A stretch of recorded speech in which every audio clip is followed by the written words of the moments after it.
Hey, this is Jen Johans at filmintuition.com and filmintuition on social media and Letterboxd. And this is Watch with Jen.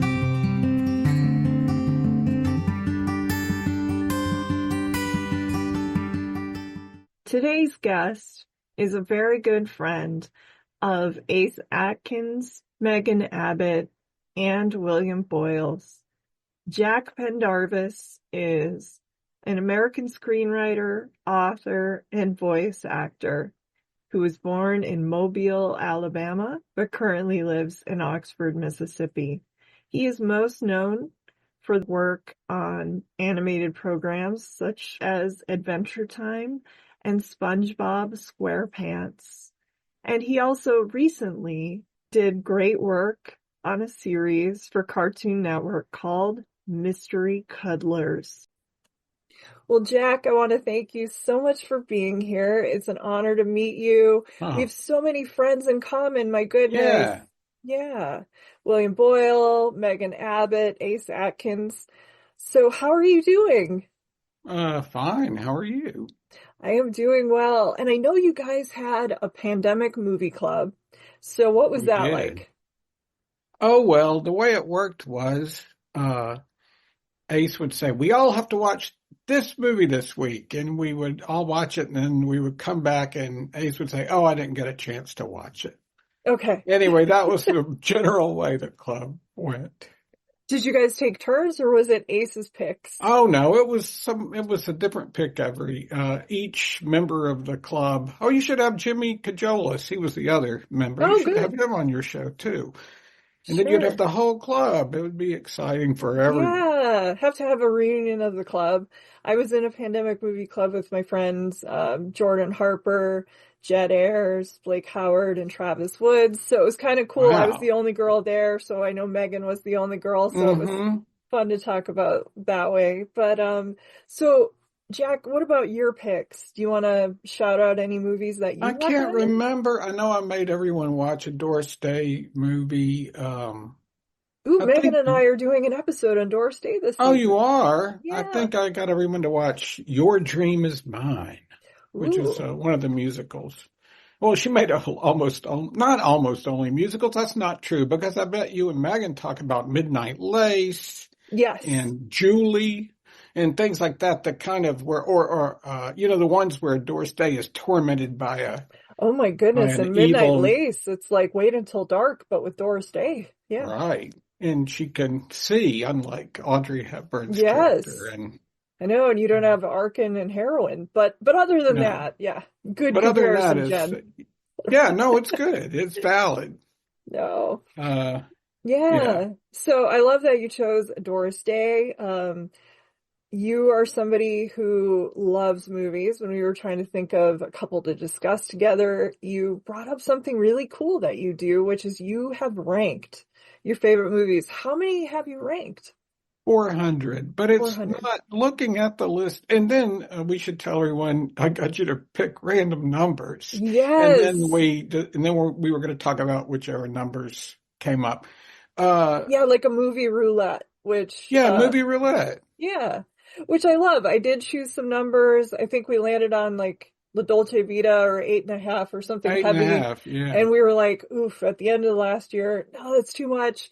But we came up with a couple that we'll get into later that really go well together accidentally, which is the Glenn Miller Story and Pain and Glory. So we'll get into those. And they rhyme. They do rhyme, and everybody wins when you can rhyme, because I know you've written some stuff in rhyme before. Sure. Yeah. Hasn't everyone? Yeah. Well, didn't you write a book in rhyme? I did. Well, some of it rhymed, and some of it I just gave up. Yeah. But yes, I have a chapbook. Okay. Of poetry that you can, I don't even know if it's about, I have a lot of copies if anybody wants to come over to the house and get some. Okay. Yeah, go over to Oxford and go see Jack. Ask around. They know where I am. If you like a lemonade stand, but for poetry chapbooks. That's a good idea. Yeah. Don't come to my house, anyone. Yeah, please. No, let's not do that. Yeah. I'll meet you somewhere. There you I'll go. be in the Meet park. me in Oxford. Yes, but I'll be in the park and I'll put on my, never mind. I'll put them in a little free library, or I'll bury them around town and people can, it'd be like a treasure hunt. yeah. I like that. Yeah, we're giving everyone ideas. You're gonna have like tourism is gonna boom, Oh is my what's gonna God, it's happen. gonna, people come for Faulkner, do they? Faulkner lived here, and that's Yeah. a big, I'm not sure how much tourism that brings in, but people still read Faulkner? Yes, they do. Good. I am impressed by, I'm just started working, as Jack knows, at Poison Pen Bookstore in Scottsdale. I am surprised and impressed by how many people come in to buy classics, like every day. Hmm. It's always cool. Like I sold Catch 22, Fahrenheit 451, Slaughterhouse-5. She was going for all the numbers. That was a few days ago. Wow.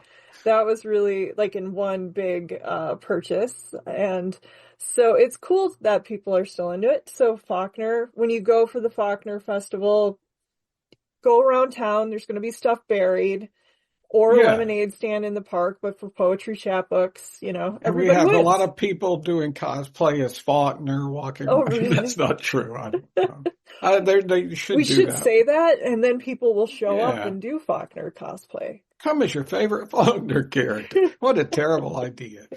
I know. Oh, wow. But so you have taught writing, Mhm. and I know a lot of the people that I have on the show are fellow writers. I love writers, and I don't know, they're my people. So I always like to know what your process is like and some of your advice that you give your students. Oh, I don't really teach anymore. I Or you think did. I did, and I'm trying to think if I gave any good advice. I guess the best advice I gave was that, it's okay to write badly. Yeah, just right. It's not going to kill anybody, unlike almost every other job, you can hurt someone. If you're Yeah. cooking an egg and you cook it wrong, somebody could get sick, but nobody's going to die from your verbs or whatever. Is that good advice? And I then think that's once good advice. Yeah. student told me she was hitchhiking across the country and it was okay because she was bringing a knife. And I said, you need a stabbing knife, something with something you could really stab somebody with. And that was some good advice I once gave a student. Okay.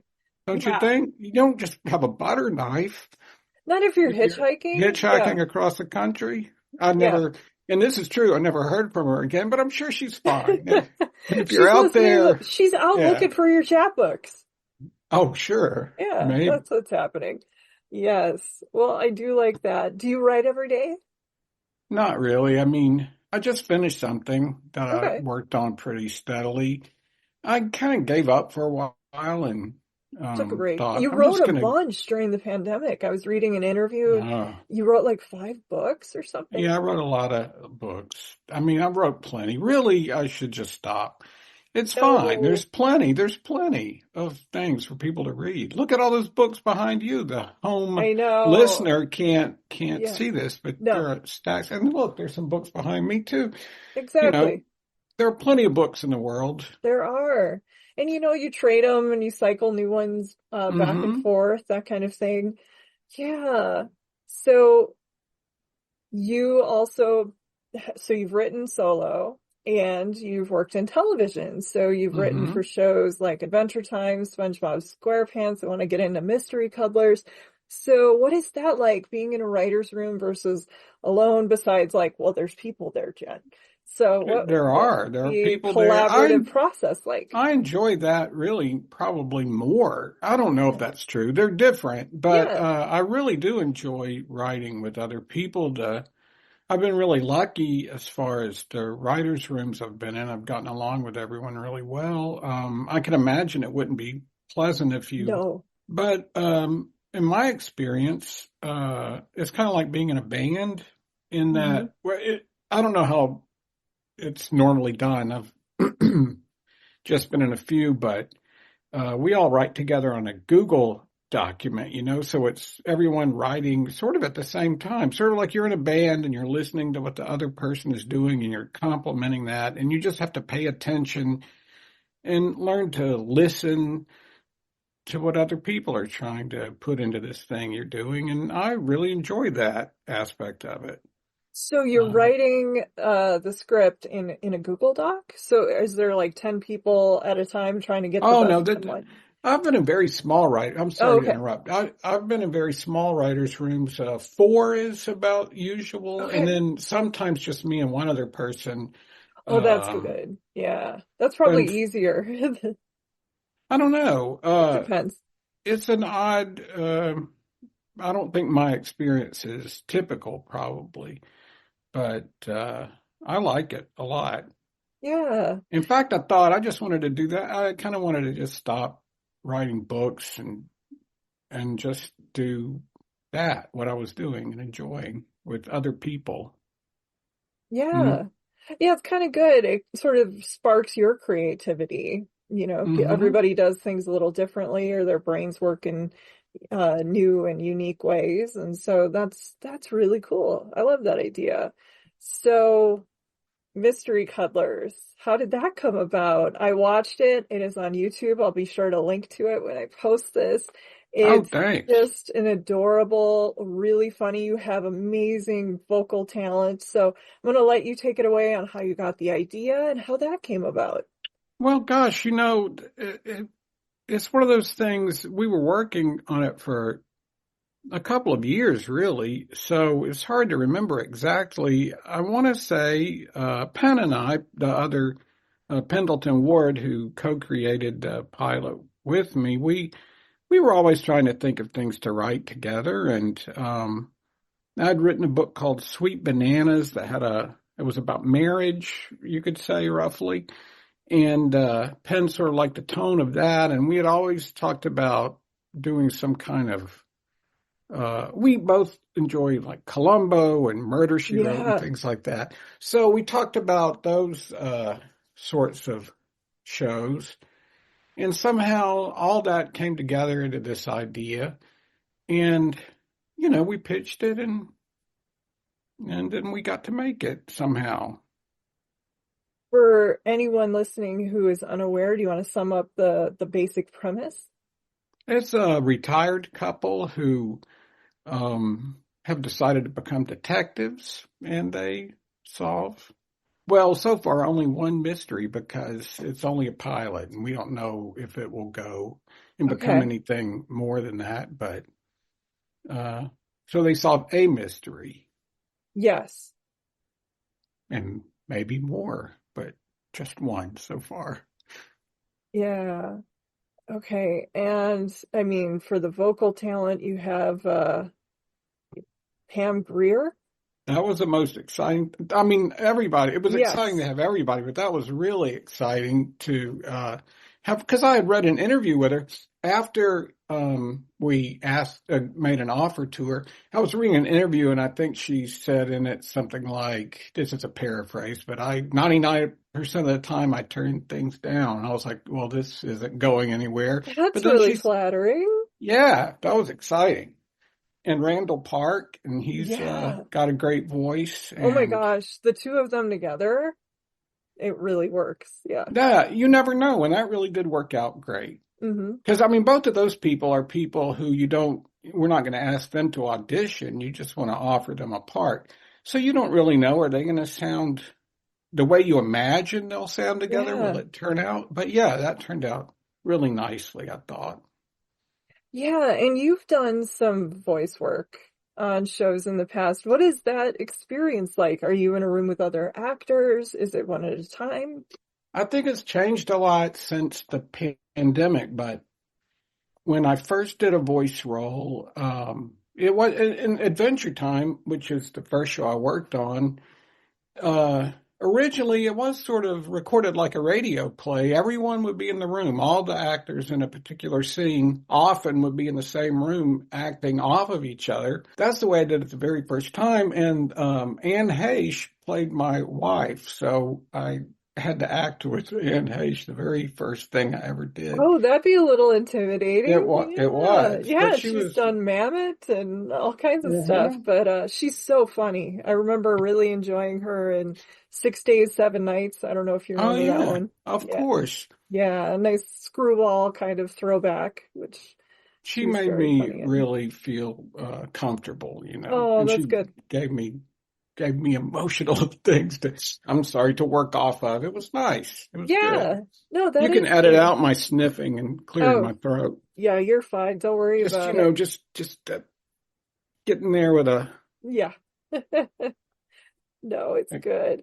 Um, so Adventure Time, I know we have some big fans listening. Can you tell us what that whole experience was like? Gosh, it's a long experience, and I'm Still processing. Are you going to write a still memoir, involved. Jack?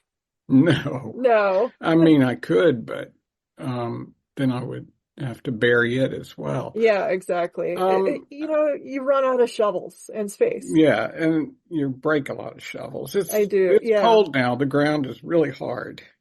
Yeah. Um, the whole experience. Well, I mean, I'm still sort of working on it, or at least the last part of it that I worked on hasn't even come out yet. I mean, a Okay. spinoff, Yeah. you know. But the way it first started, I was teaching here. I'm in Oxford, as we discussed, and I was teaching at the university, and they asked me if I would come in and try out the writer's room, uh, like this, remotely. So I did, and then I just kept doing it. That's all. But that's not a very good story. It's interesting. I mean, I did enjoy when I was reading some interviews with you ahead of this. You said something that I am a huge proponent of, which is writing in the shower. I get my Hmm. best ideas in the shower. I mean, I've read that this is bananas, but Aaron Sorkin took 7 showers a day when he was writing Social Network. I can't imagine what Hmm. that was like, but No. I are take they seven gonna showers invite? a Oh, year. 7 showers a year is my so you get method. those 7 great Yeah, I have ideas. 7 Yeah, ideas, 7 showers a year. exactly. Yeah. It's fine. You break a sweat doing the bearing, then you take a shower. It Yeah. it works. No, what I was gonna say is somebody really needs to invent a waterproof notebook. How do you like Hmm. to do it? Do you say things out loud to yourself and then immediately write Sadly, it down? Or what? I do say things out loud to myself, which used to be odd, but now people think I'm just on a phone they can't see or something like that. So That's it's true. great. The modern world has caught up with my talking to myself.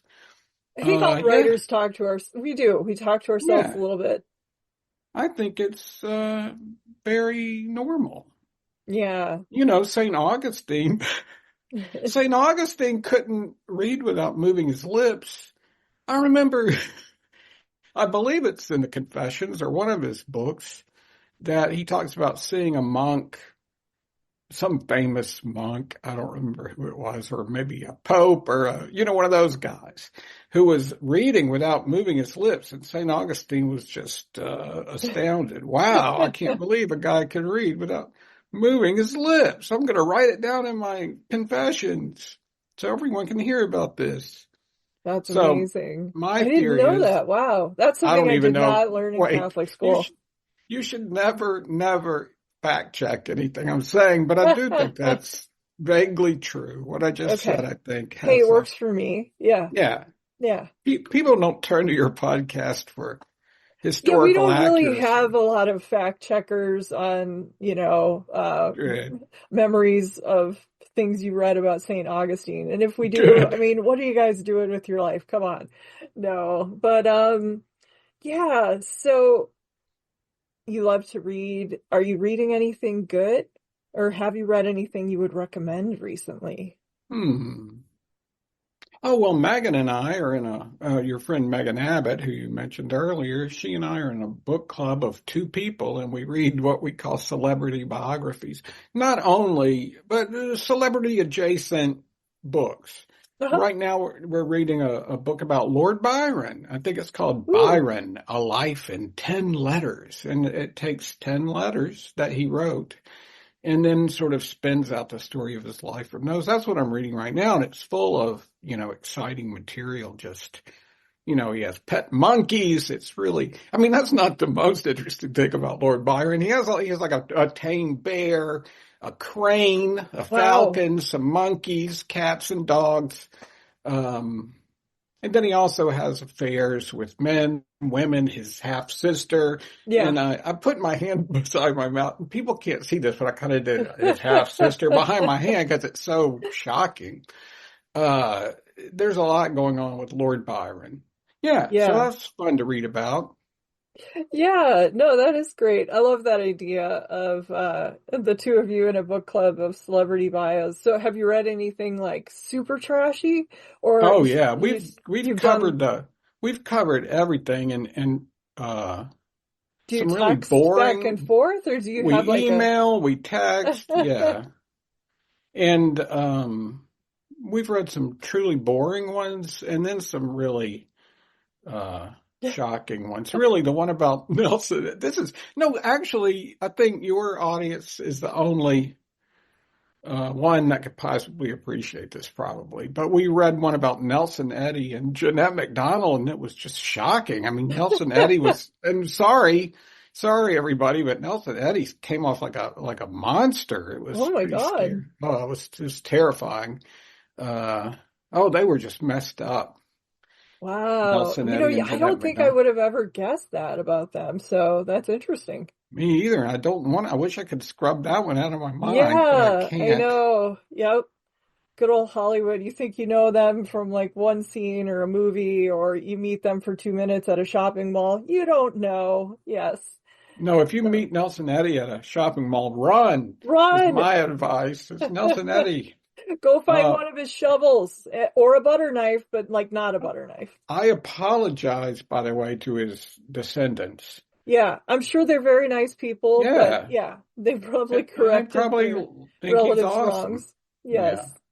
Yeah. No, absolutely. And I do love that you like old movies, new movies. So we haven't really talked about that list of yours. Do you have a letterboxd, or do you have this list of films that you kind of cycle a new one in and out of? Do you have it published anywhere? Oh, no.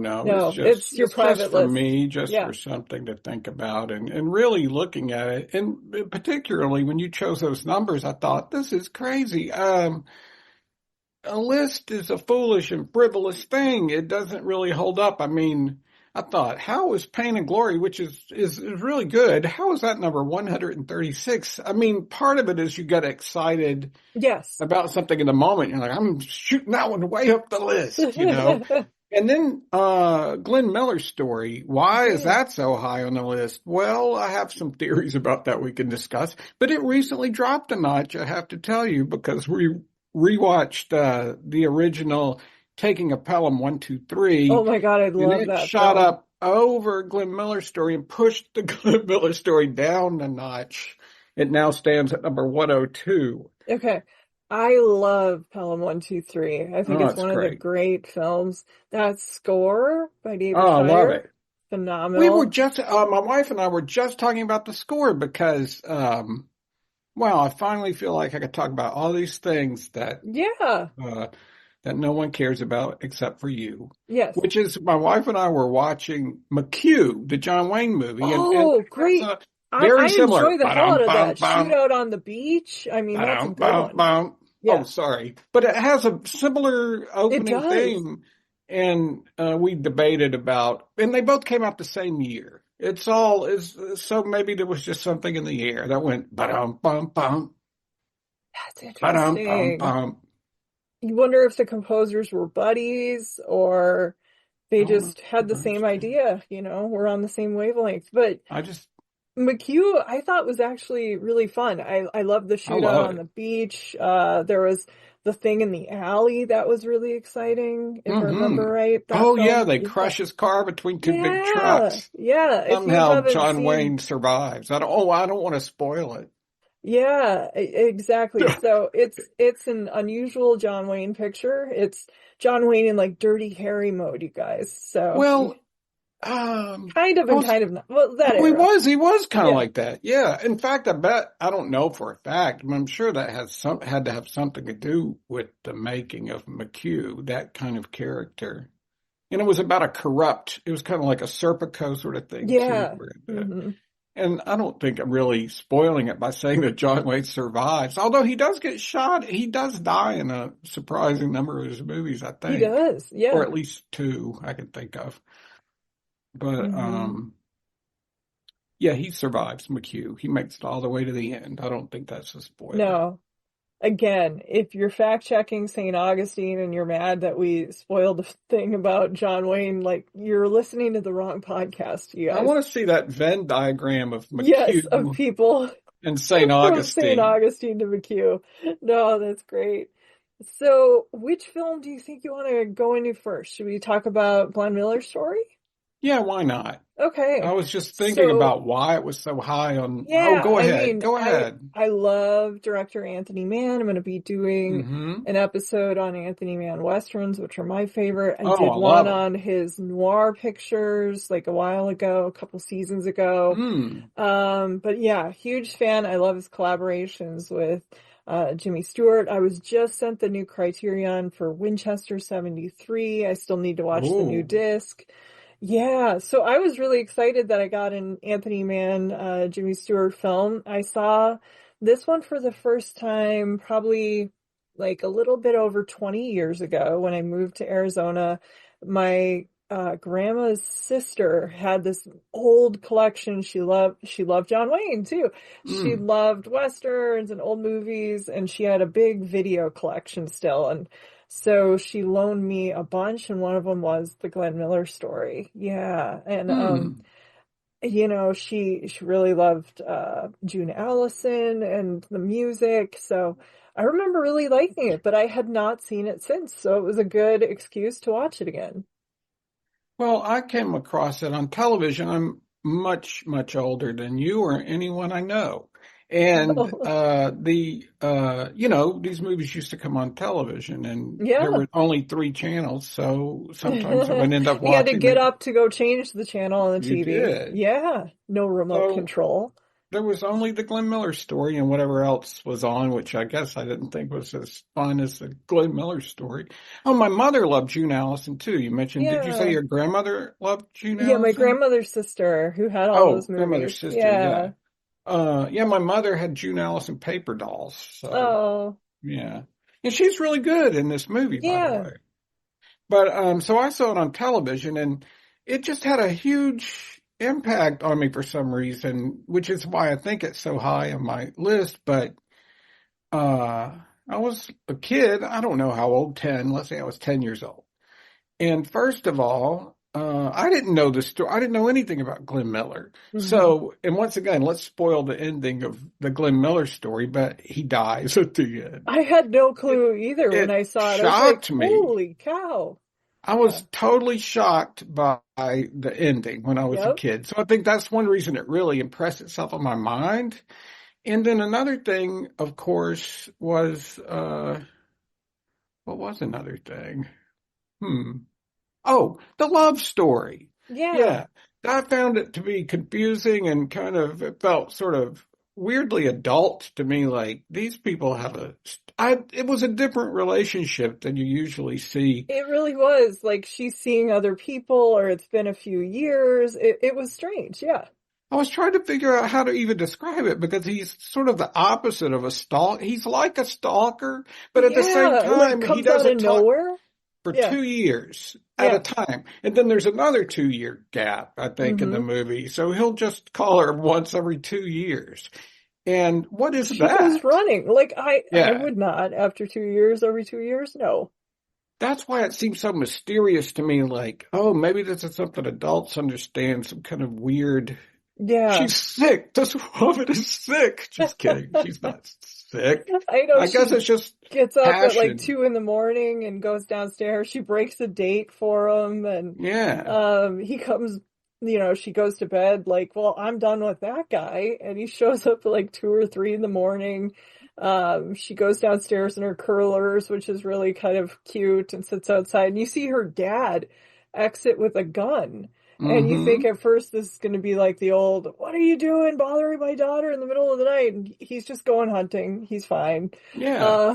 Yeah. So it's a weird relationship, but it's very earnest. They have to deal with fertility issues that they put in a movie that was made in the 50s, and adoption. So that's nice. I know, fact checkers are going to have a field day with this one because, I was reading and, it's like, get a life a little bit. But on Wikipedia, well, they show the wrong bomber at the wrong time and the wrong song plays. And it's like, who cares, you guys? It's moving. It's a great film. I love watching artists create and how they get ideas. And that was an interesting. It's interesting to me, instead of being in the shower, Jack. Yeah. Why? How could he? Well, you can't take a trombone in the shower. Is one problem. It rusts or whatever. Yeah, exactly. You can't get water in the valves. But what's so interesting is you pick these random numbers, and both of those really were about the creative process. And I think that must be because the other one we talked about that you also picked originally was 8.5, which is yet another movie. In fact, 8.5 and Pain and Glory have a lot in common. They do. And I had talked to of a past guest, and he wanted to do like a whole Fellini episode. So I wasn't sure if that was coming, and I thought, I don't know if I want to rewatch 8.5 like 2 months apart. Like, that's a big commitment. So we didn't do that, but Fellini has always been a huge influence on Almodovar. But I do love that these strangely were about the creative process, which is one of my favorite things. It fascinates me. Yeah. Mine too, even though, for instance, Glenn Miller, that's not my favorite. He's not my favorite musician in the world. No. I mean, I love, I associate Moonlight Serenade with my grandmother and that sort of thing. And I like some of those melodies, but, and it's all about, that's one thing I like about this kind of movie, because it can be about, and it doesn't even have to be about art. It could be like about food or about building a house or anything. Ideas. Yeah, it's about trying to make something.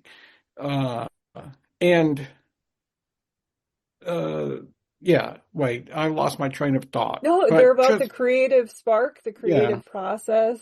Like in the Glenn Miller story, when he's talking to June Allison and they're trying to connect, the phone number, I think, was Pennsylvania 65000, and then that comes back later when he makes the song. And so it's just kind of cool to think how these things that seem mundane in your life can actually spark some art. Yeah. Oh, yes. And that's what I was trying to remember, which is that his quest, which is bizarre, really, is like, I finally figured out how to make 5 saxophones play in close harmony.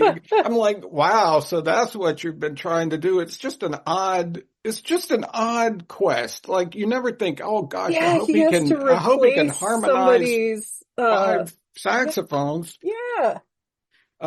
So I like the fact that you don't even have to understand or identify with whatever the character's goal is. You just like seeing them try to work it out in their mind or being dedicated. And at one point he's like, hey, I'm sorry, I'm doing a terrible I love the Jimmy Stewart impression. I can't. I'm going to go make a lot of money playing my trombone.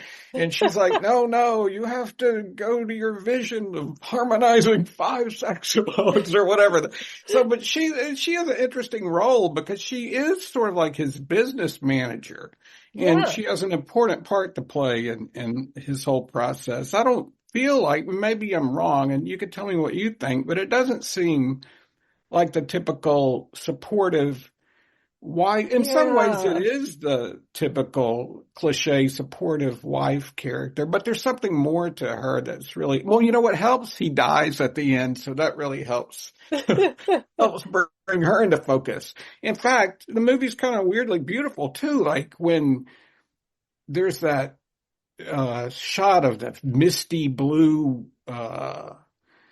landing strip where something's really Yes. bad going to happen. Then it does this really slow. It's almost like David Lynch, who just died as we're recording Yeah. this. But David Lynchian, because her face sort of slowly gets superimposed over that weird blue Yes. Yeah, the fog. juxtaposition there. It's like, Yeah, whoa. Yeah. Yeah, it is beautiful. And, she isn't your typical, like we said, the courtship isn't traditional, and she is not a typical film wife. Even by today, they're either like the supportive, oh, honey, nobody understands you, but you follow your dream, or else they're like, you're always at work. They're nagging about right. missing the kids' play or dance recital or something. So that is not June Allison's role in this movie. Yeah. Yeah, they should kill off the man at the end of every movie. That's the answer to all of these, let's make the wife character a little bit more interesting. Yeah, no. Oh man. But I really liked watching it again. I thought it's a long film. It's like almost 2 full hours, which Hmm. of course now comedies are like 140 minutes, you never know. Hmm. But it's really, I think it's a good one. You brought up, of course, his dream of making like saxophone sound like a trombone. I love how it's out of necessity, because somebody splits their lip on an instrument and he has to stay up all night and figure out how they can still play and how they can. That scene, I was like, really? Did he really have to stay up all night for that? I'm not sure. Yeah, Okay, I guess I buy it. It seems like something you could fix pretty quickly, honestly, just from a musical standpoint. But I don't know. I'm not Glenn Miller. Thank God, yeah, because he he's had to dead. rearrange the whole thing, Jack. No. And I'm sure a lot of that. And once again, talking about fact checkers, I'm sure Yeah, none of it's real. There was probably no that phone. I mean, I know there was a real phone number, but I don't know if it had an emotional connection for them. Or I exactly. bought you a string of pearls, and now I wrote a song. I'm Called sorry, I'm doing String of a Pearls. terrible Jimmy Stewart impression. I'm usually have a much better You Jimmy know what I Stewart. like though is, even though it has some of these elements that might be corny and of course fictionalized, it's still more creative than some Hmm. of these biopics that get made today. I mean, I was not a huge fan of A Complete Unknown. So many of them follow that, at the beginning of the movie, they're going to play a show and then they think about their entire life and then it goes back to the show, Yeah, or like the arc of it is very like Walk Hard essentially. But yeah, so I think this one is kind of creative. It was going outside the box. What I'm saying is, people making really bad biopics about music or musicians and bands like Bohemian Rhapsody, maybe watch this and then make a I movie. haven't seen Bohemian Oh, Rhapsody or A Complete Unknown, but I have to tell you right now, I am a real sucker for. I love every music. How do you I did pronounce that? love Biopic. Walk the Line. I thought it was amazing. Yeah. I like them all. I just love them. I like the genre. Buddy Yeah. Holly story. Have you ever seen that one? Yes. That's Oh, that's a good awesome. one. Gary Of course, Busey. Coal Miner's Daughter. Well, that's a whole Um, different thing. That's Yeah, like a yeah, but I even masterpiece. like the ones. I mean, I bet I'm gonna like. I bet I'll like. I know Megan Abbott didn't like. What's the The Timothy Dylan. Chalamet? Yeah, Oh, yeah, Complete Unknown. Complete Unknown. Yeah, I don't think Yeah. Megan liked it, but I bet I like it. I'm just guessing I'm gonna like it. I have a really You know who's wonderful in that is mm, Edward Norton. mm. Yeah, he kind of steals as we're recording this, the Oscar nominations came out this morning. He's in the supporting category. I would actually give the award to anybody in that supporting category, and he Mm. is really, he kind of steals every scene he's in, I think. Yeah. That's interesting. So when you watch Complete Unknown, definitely it's like classic Norton. I'm not the biggest Chalamet fan. He was good. Yeah, I think it's kind of a hard role to play when you're playing Dylan because he's such an icon. It's like when somebody plays Marilyn, you're gonna really Oh kind of yeah, that's hyper tough. fixate. It'd be tough. Yeah, I think the women just weren't that interesting or well written. Mm. But the actress playing Joan Baez got nominated and she's wonderful.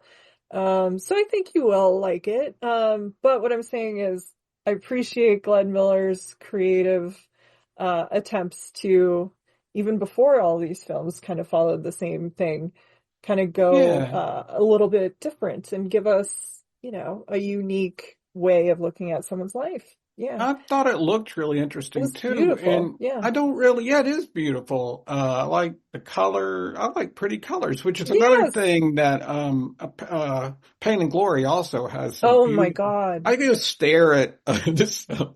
I just can stare at Antonio Banderas' pants, but then again, who couldn't? But he would always be wearing a nice pair of pants, and the shirt.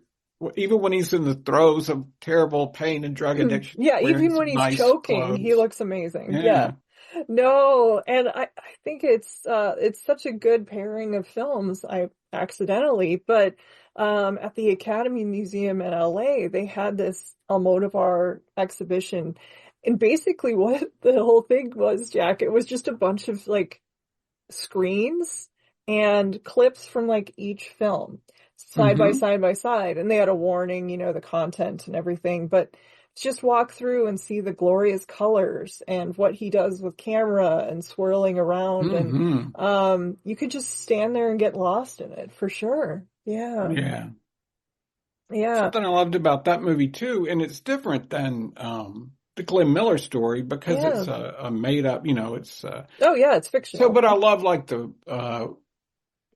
the fictional works within. I always like that too when they have to make these fictional works within the work. And the movie posters and all the paraphernalia that goes with this guy's life. I just love attention to detail. In fact, I was watching Artists and Models 2 nights ago, the Jerry Lewis and Dean Martin movie about a comic book. Part of the plot is about a comic book called The Bat Lady. And I noticed that Frank Tashlin, who's another really colorful, I like directors that use a lot of colors. Frank Tashlin did a lot of really colorful films. And so did Jerry Lewis later when he became a director. He really Nutty Professor has some really stylistic techniques. Yeah, I don't love the film, but I love what he does in it. I do love that, but we could do a Jerry Lewis thing. I saw you did an Elvis podcast, and I think those movies are really interesting. Yeah, with Sheila O'Malley. Yeah. I haven't listened to that one yet, but you'll love it. I'm fascinated by those movies, and sometimes they have really good, like Girl Happy. I think you talked about Girl Happy. She chose some really underrated, Love a Little, Live a Little, and she chose some, ones that don't get discussed much, which I thought was cool. That's really nice. Yeah, she's kind of an Elvis expert. So if you're not following Sheila O'Malley, fans of Elvis, do so for sure. I was talking about the. Oh, sorry. Go ahead. No. I was going to finish my thought about the Bat Lady, which was that I think Frank Tashlin must have, or somebody did. They had so many comic book covers made, not just one, but several of this fake comic book, and I just like that attention to detail that also is in Pain and Glory, where you feel it's a made up world. About an artist, but you really feel like you can understand this character's art and you can see the paraphernalia that came along with it. It feels really like a real place. Yeah. It's super authentic, and it makes everything that he's talking about, he seems like we're looking at Almodovar, which I'm sure, inspired a lot of this. His mom issues that have kind of gone throughout his filmography. Watching this movie after I just saw Baby Girl a couple weeks ago, which also starred Antonio Banderas, kind of the cuckolded husband who is heartbroken when he finds out his wife, Nicole Kidman, is involved with this young man, and he's unable to give his wife an orgasm, and it's a totally role you would not associate with Antonio Banderas in his heyday. So watching these two movies, 2019 is when Pain and Glory was released in the US. He received the Best Actor award at Cannes, but it just makes you realize what his gorgeous range is as an actor.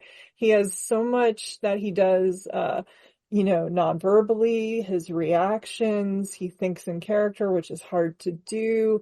And it kind of makes you wish you could go back in time to the 90s. I mean, those movies were really a lot of fun, the El Mariachi and all those pictures.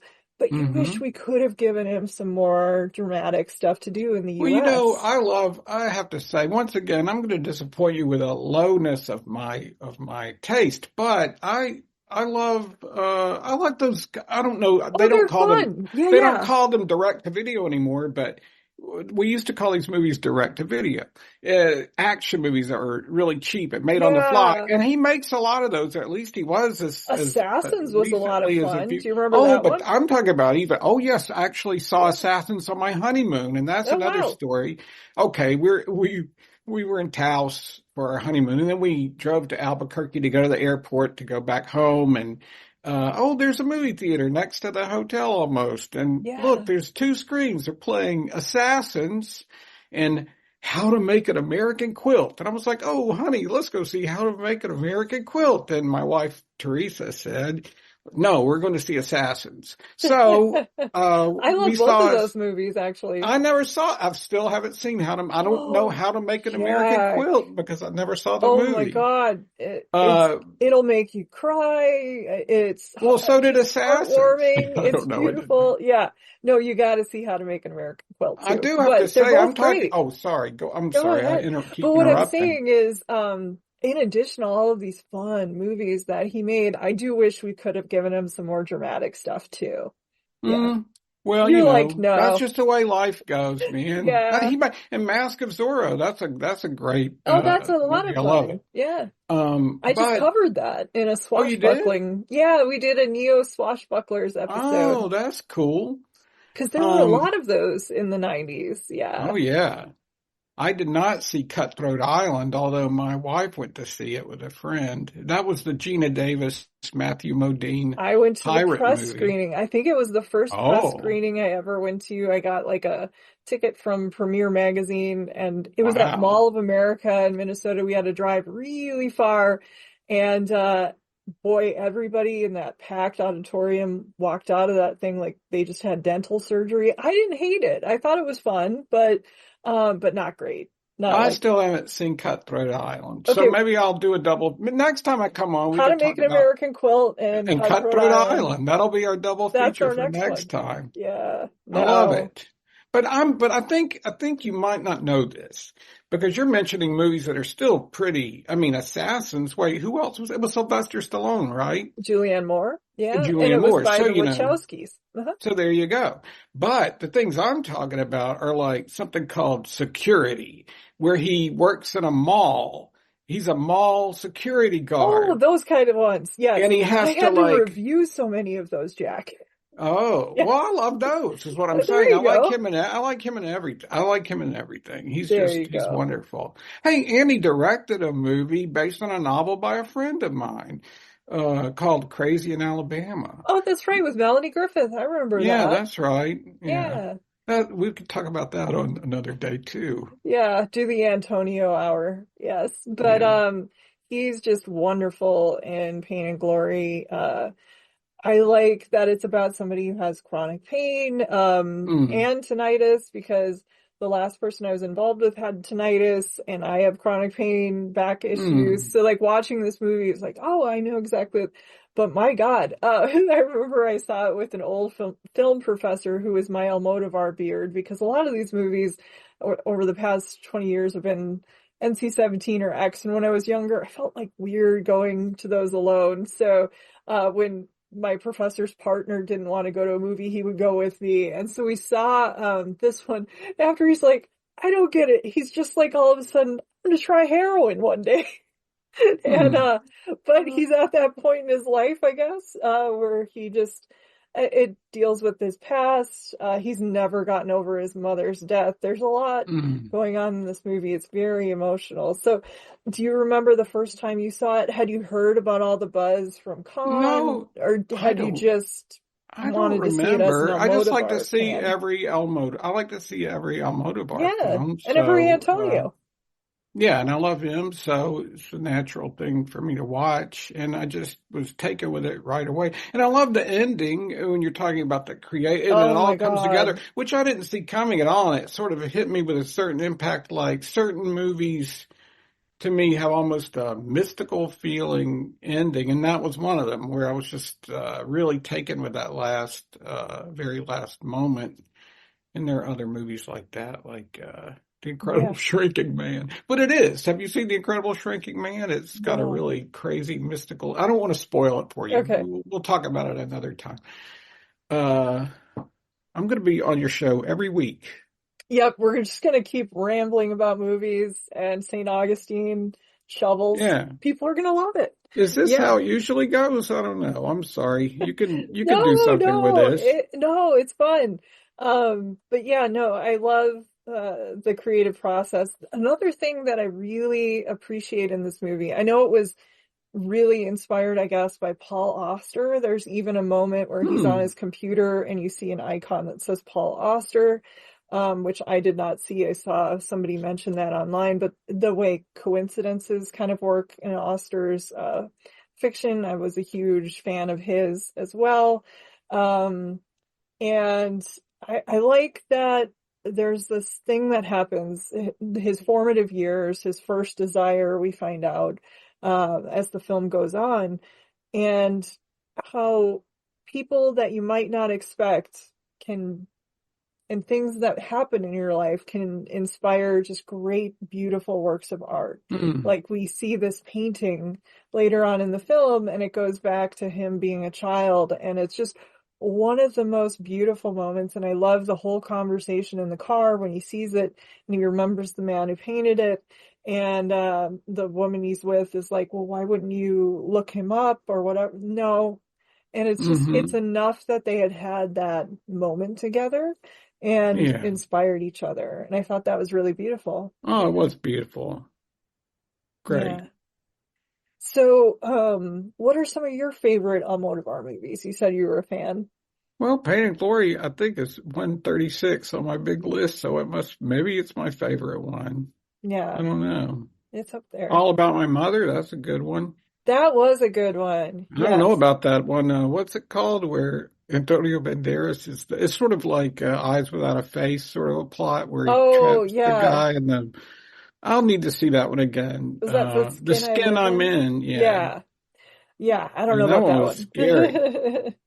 Yeah, some of them get very, very strange. But Volver.